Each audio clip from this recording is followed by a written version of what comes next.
मक्का की सरजमीन पर खींचा गया था, इसी सरजमीन पर तड़पाया गया था। कहाँ है वो मेरा गुलाम बिलाल हबशी? आए, हुजूर पाक सल्लल्लाहु अलैहि वसल्लम ने क्या फरमाया? सुनो ए मुसलमानों, अगर हुब्बे मुस्तफ़ा में एक लाठी भी खाना पड़ जाए ना, मक्का की सरजमीन से पहली अजान दी जाएगी। अजान कहीं किसी ऊंची जगह से दी जाती है, लेकिन मेरे आका ने फरमाया, ए बिलाल, इधर उधर किसी ऊंची जगह से नहीं, सीधे काबे की छत पर चढ़कर अजान दो। कहाँ चढ़ाया? काबे की छत पर। रिवायात बताती हैं सैयदना बिलाल हबशी फौरन चढ़ गए काबे की छत पर। वही एक अजान हुई, उसके बाद फिर काबे की छत पर से अजान नहीं, ये पहली अजान दी जा रही। हज़रत बिलाल काबे की छत पर चढ़ कर के अजान दे रहे हैं।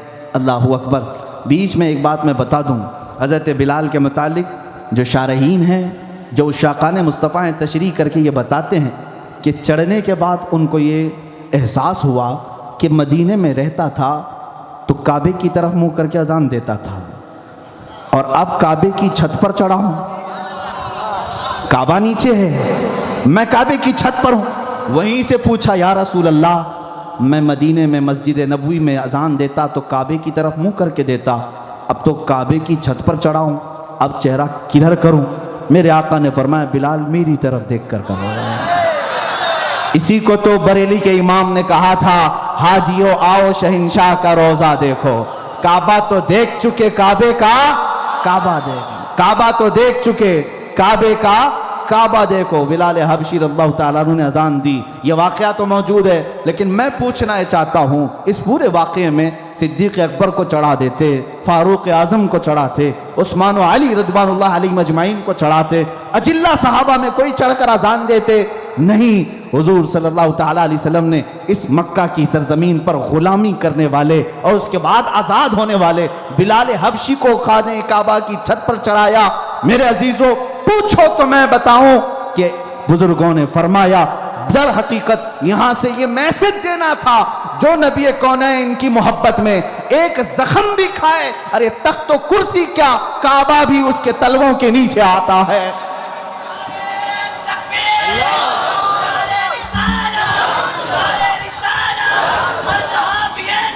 जन्नती जन्नती।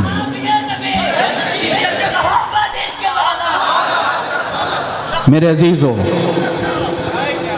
आपको ये बात आज यकीन के साथ बावर कर लेना चाहिए कि अगर हमारी ज़िंदगी है तो सिर्फ़ और सिर्फ नाम मुस्तफ़ा से है।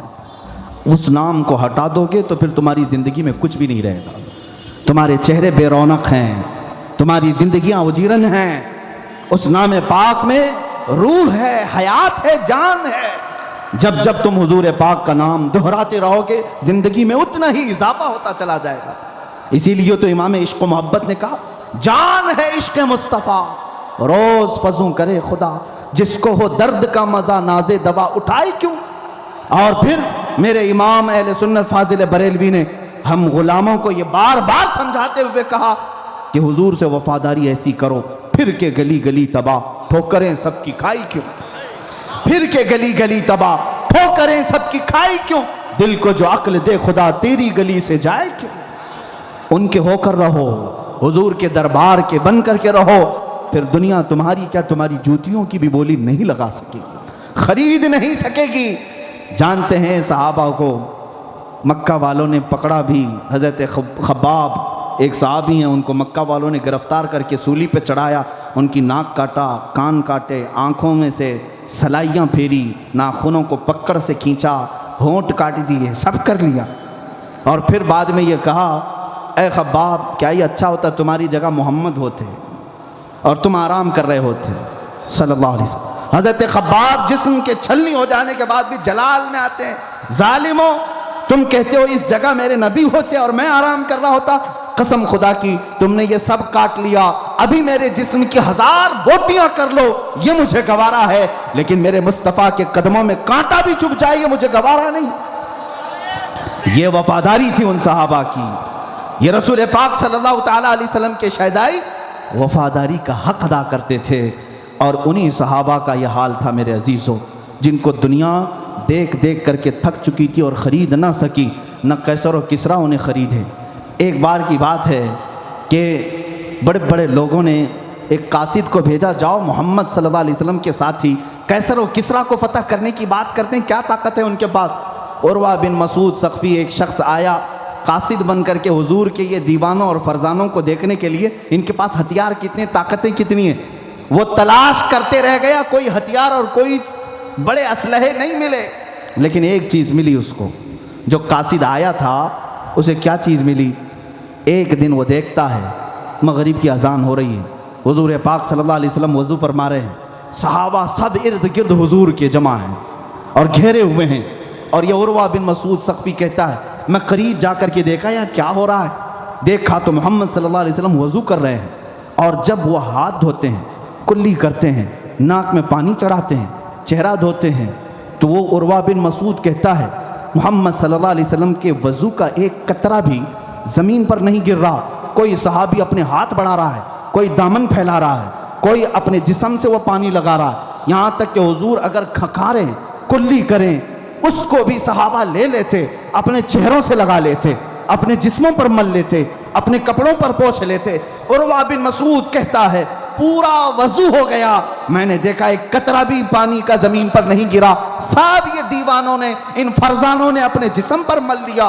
वापस आकर के अपने आकाओं से कहा, ऐ लोगों उनसे लड़ने का इरादा छोड़ दो। पूछा लोगों ने क्या बहुत ताकत है उनके पास, बहुत असलहे हैं? उसने कहा नहीं, बहुत तलवारें, हथियार और असलहे तो नहीं, लेकिन मोहम्मद सल्लल्लाहु अलैहि वसल्लम ने ऐसे फरजानों की जमात तैयार की है जो कैसर और किसरा के पास भी नहीं। पूछा कैसे हैं वो कहता है अरे वो ऐसे फरजाने हैं कि उस नबी के वजू का एक कतरा भी जमीन पर गिरने नहीं देते, हाथों में लेकर चेहरे से मल लेते हैं, जिस्मों पर लगा लेते हैं।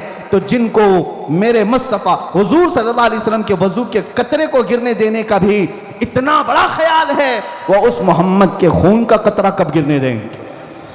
वो उनके जिस्म का खून का कतरा कैसे गिरने देंगे? वो अपनी जान की बाजियां लगाएंगे, वो मौत से डरते नहीं हैं, वो अपने टुकड़ों से डरते नहीं हैं। यही अज़्म, यही हौसला था जिसको इकबाल ने कहा था, आईने जवां मर्दां हक गोई व बेबाकी, अल्लाह के शेरों को आती नहीं रूबाही, शहादत है मतलूब व मकसूद मोमिन, न माले गनीमत न किश्वर कुशाई।